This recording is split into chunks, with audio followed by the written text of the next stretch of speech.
Hello everyone, I'm doctor Balamurugan. இன்றைக்கி நம்ம discuss பண்ணுற டாபிக் என்னென்னு பார்த்தீங்க அப்படின்னா, ஒரு இம்பார்ட்டண்டான ஆர்கன் தான் லங்ஸ். லங்ஸ் வந்து ஒரு பேர் ஆஃப் ஆர்கன் தான், சரிங்களா? 2 லங்ஸ் இருக்கும் ஒரு ஹியூமன் பாடியிலையும். அந்த லங்ஸ் பார்த்தீங்க அப்படின்னா என்ன மாதிரி ஷேப்பில் இருக்கும், என்ன மாதிரி கலரில் இருக்குன்னு பார்த்தீங்க அப்படின்னா பிங்கிஷாக இருக்கும். எலிஃபண்ட்டோடைய இயர் ஷேப்பில், அதாவது ரெக்டாங்குலர் ஷேப்பில் இருக்கும் கிட்டத்தட்ட, சரிங்களா? அந்த லங்ஸை வந்து ப்ரொடெக்ட் பண்ணுறது பார்த்தீங்க அப்படின்னா நம்ம டயஃப்ரம் சொல்லக்கூடிய டயஃப்ரமும் ப்ளஸ் வந்து நம்ம விலா எலும்புன்னு சொல்லக்கூடிய ரிப்ஸும் நம்ம ப்ரொடெக்ட் பண்ணும். ப்ரீத்திங் எங்கே ஸ்டார்ட் ஆகுது அப்படின்னா நேசல், அப்படி இல்லைனா மவுத்தில் நம்ம ப்ரீத்திங் ஸ்டார்ட் ஆகிடும். அப் டு லங்ஸ் வரைக்கும் நம்ம ப்ரீத்திங் நடக்கும், சரிங்களா? நம்ம ப்ரீத்திங் அப்போ நம்ம ஆக்சிஜன் மட்டுமே எடுக்கிறோம், எல்லா கேஸுமே நம்ம உள்ள இன்டேக் பண்ணுறோம். தேவை நமக்கு எது? ஆக்சிஜன் மட்டும்.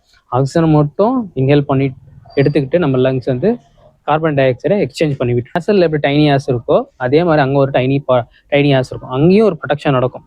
அங்கே வந்து அந்த சின்ன சின்ன டஸ்ட் இங்கேருந்து அதை தாண்டி போய் அங்கே ஒரு சின்ன சின்ன டஸ்ட் இருந்துச்சுனாலும் அதையும் ப்ரொடெக்ட் பண்ணி லங்ஸுக்கு வந்து ஒரு நல்ல சுத்தமான காற்றை லங்ஸுக்கு அனுப்ப முயற்சி பண்ணும். இந்த டைமில் என்ன ஆகும் அப்படின்னா, காற்று உள்ளே போகிறப்ப கன்ட்ராக்ஷன் நடக்கும், காற்று வெளியே வர்றப்ப ரிலாக்ஸேஷன் நடக்கும். லங்ஸோடைய மெயினான ஃபங்க்ஷன் என்னன்னு பார்த்தீங்க அப்படின்னா, பாடியோட பிஹெச் மெயின்டைன் பண்ணணும், எக்ஸ்சேஞ்ச் ஆஃப் கேஸஸ். அதாவது நல்ல காற்று ஆக்சிஜன் மட்டும் நம்ம ஆக்சிஜனுடைய மெயினுடைய வேறு என்ன அப்படின்னா பிளட்டை கேரி பண்ணிட்டு போகிறது தான். பிளட்டை கேரி பண்ணிட்டு ஹோல் பார்ட் ஆஃப் பாடிக்கும் சப்ளை பண்ணும். ஒரு செல்ஸுக்குமே ஆக்சிஜன் தேவை, சரிங்களா? அப்போ ஒரு செல்ஸுக்குமே ஆக்சிஜனுக்கு தேவை எடுத்துகிட்டு போகிற வேலை யாருது? லங்ஸ் தான். லங்ஸ் தான் ஹார்ட்டுக்கு ஆக்சிஜனேட்டட் பிளட்டை சப்ளை பண்ணும், சரிங்களா?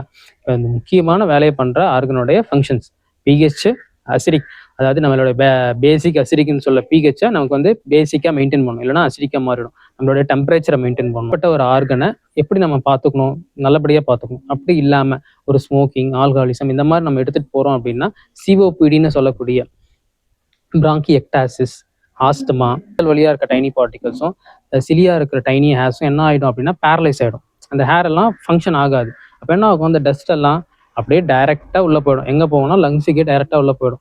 அது மட்டும் இல்லாமல் அந்த ஸ்மோக்கில் இருக்கக்கூடிய நிக்கோட்டின்னு சொல்லக்கூடிய அந்த கெமிக்கல்ஸ் அந்த லேயர் ஃபுல்லாக செடமெண்ட் ஆகிடும்.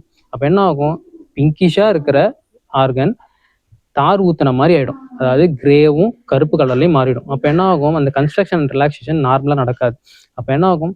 அந்த லங்ஸ் வந்து ஃப்ரீயாக ப்ரீத்திங் பண்ண முடியாமல் கார்பன் வந்து உள்ளே டெபாசிட் ஆக ஆரம்பிக்கும். அப்போ இரிட்டேஷன் நடக்கும். It's leads to cancer also. இப்போ நம்ம வந்து நிறைய டெஸ்ட் மூலியமாகவும் நம்ம டயக்னோஸ் பண்ணலாம் பேஸ்ட் ஆன் சிம்டம்ஸ் அண்ட் காசை பொறுத்து, சரிங்களா? எக்ஸ்ரே, செஸ்ட் எக்ஸ்ரே பார்க்கலாம், சரிங்களா? அப்புறம் யூஎஸ்டி பார்க்கலாம், சிடி பார்க்கலாம், எம்ஆர்ஐ, இந்த மாதிரி ஸ்பைரோமெட்ரி, இந்த மாதிரி நிறைய டெஸ்ட் இருக்குது based on cause and symptoms, ஓகேங்களா? இதை பற்றி உங்களுக்கு டவுட்டோ வேறு எதுனா உங்களுக்கு டவுட் இருந்தாலும் கமெண்ட்டில் சொல்லுங்கள், நம்ம நெக்ஸ்ட் வீடியோவில் டிஸ்கஸ் பண்ணுவோம். தேங்க்யூ.